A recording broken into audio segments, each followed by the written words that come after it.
Hello legacy students, so Marsh is here to talk about today nested if then else statements. Ultimately this is the pumped up version of if then else. Now you're probably saying nested like in like birds, like creating nests.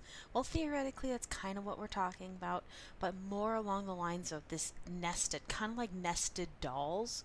um, so when you want to check for multiple conditions, so like let's say I want to check for grade level or the grade percentage versus their letter grade, we can commonly use what's known as a nested if-else statement. Nested just means you're putting another if-else statement inside of another if-else statement. Now, these get crazy to read, like really, really cray-cray. So we need to make sure that we indent to make it easier for us to read. Otherwise, this gets kind of difficult to look at and very difficult to read as a programmer. So let's take a look at the syntax or the general form in Visual Basic. So notice in here, I got this if statement up here, if condition, then statements. But notice inside my else, I have a whole nother if else statements inside of that. So what this is going to happen is if my condition turns to false in this first if, I will go to else. But inside of else, I also want to check for a second thing. So if this was false, what if I want to check for this? If that's also false, then I'll go to this second else that's available inside of my program.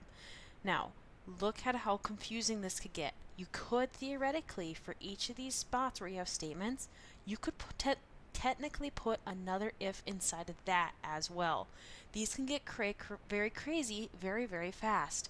And inside of this if, I could put a whole nother if. Okay? So it's very important that we're going to need some indentation to be able to see which one's inside of which one. Let's take a look at an example. So I got dim int age as an integer, so that's me making a brand new variable called int age, and it's an integer data type, which means that it's going to have numbers in there.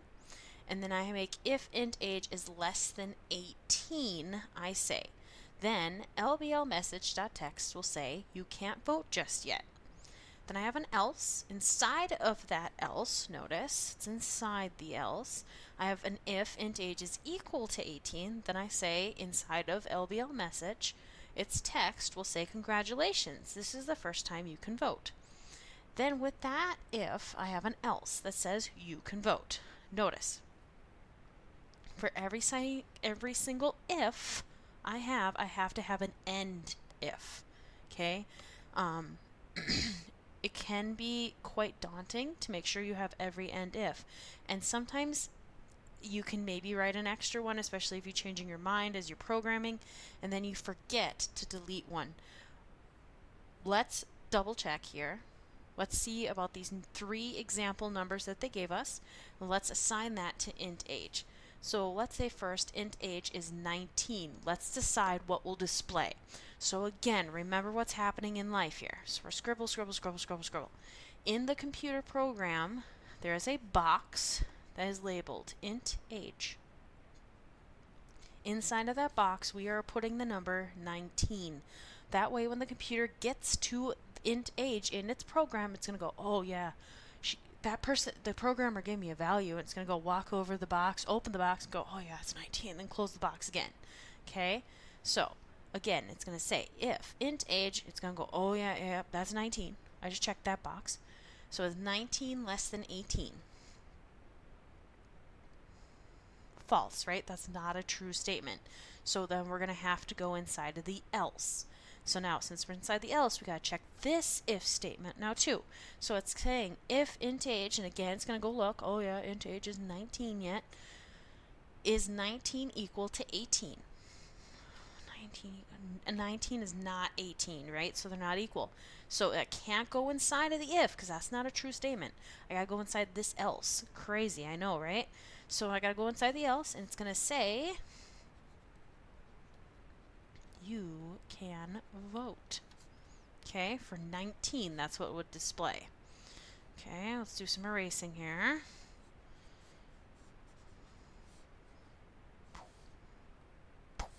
Okay, now they're saying, well, what if we assign 14 to int age? What will change differently? Will we display the same thing, something different?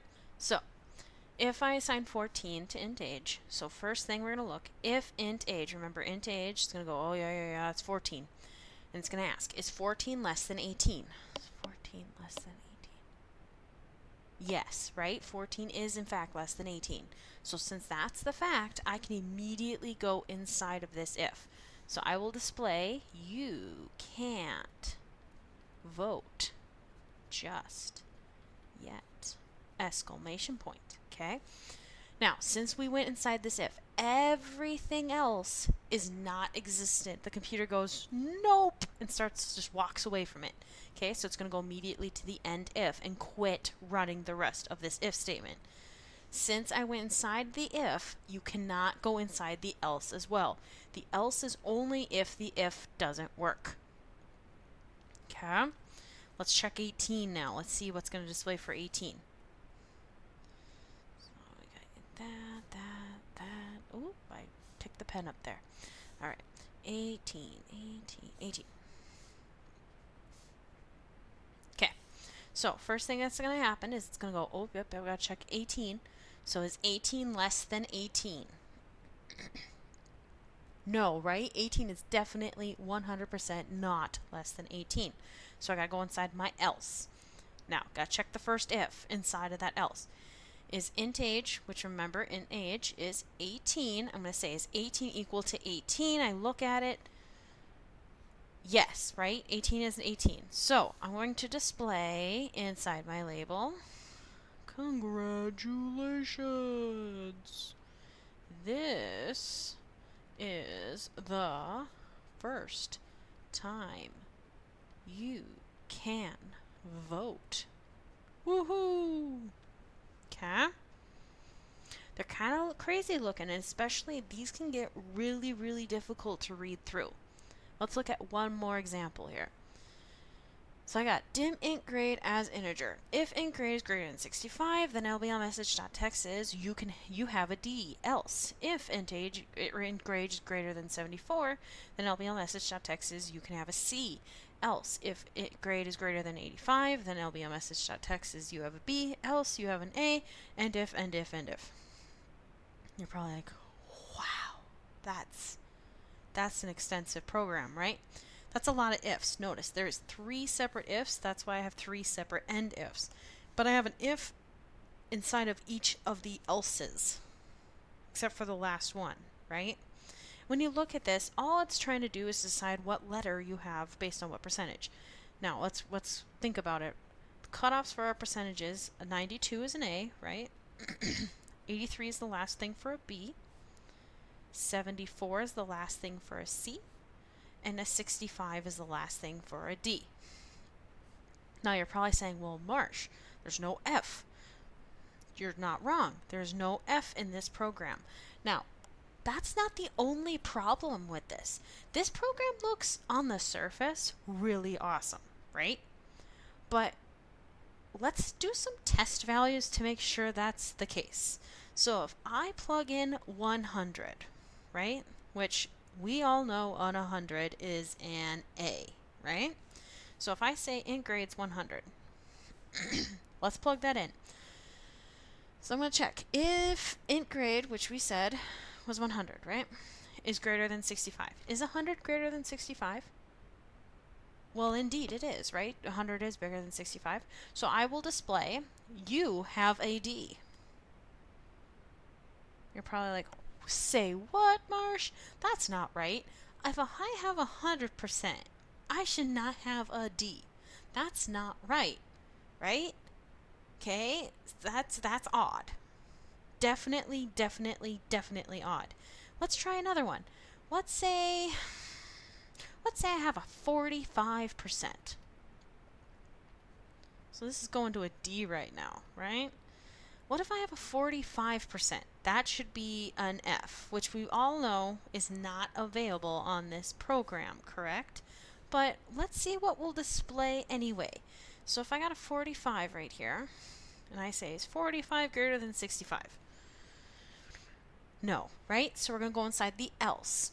Then I'm going to see, is 45 greater than 74? No, right?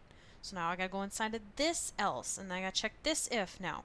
Is 45 greater than 85? No, right? I have to go to this else, which means for a 45, I would say that that person has an A. That's definitely backwards, right? That doesn't make any sense. If I have a 45%, there is no reason that I should have an A. So you're probably saying, well, Marsh, how can we fix this program? How can I make this so it's a good program? That's a good question. And you don't want to throw the complete program away because there's actually really good coding here. It's just we didn't really think it through per se. There's a couple of things you could do. Okay? You could theoretically start with the A on the top. So I could say if int grade is greater than 92, okay, I would say you have an A. And then I would be able to change each piece to its correct numbers with its corresponding letters. Okay, that would be one example. The other thing that we could also do to this program to fix it is I could flip this sign. Now, if I flip that sign, what would happen is instead of saying I have a D here, I would say I have an F. Then I could flip this sign as well. This would allow me to say I have a D here. If I flip this sign here and actually fix that number, that's supposed to be an 83, just realized that. Okay, that would say I have a C. Because if I have less than a 74, that definitely means I have a D, right? Or a 73, excuse me. 73, because 74 is the last cutoff. And then this would have to be a... No, I was right. My bad. Okay.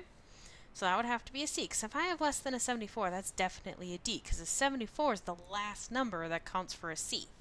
Then I would have to have a C, and inside of this if, I would have to put another if for the B. Okay, so that's two different examples of ways to fix this code. You can write either of them down on your note sheet. Depends which one makes more sense to you. Maybe you're looking at it and going, oh, yeah, I like the one changing it just to A on top. Or maybe you like the fact of starting at the F's and working your way up to the A's. Either of the two codes would be correct under anybody's particular coding, any person's program that would be writing this. Now, this is the end of the video. Here's what I need you to do.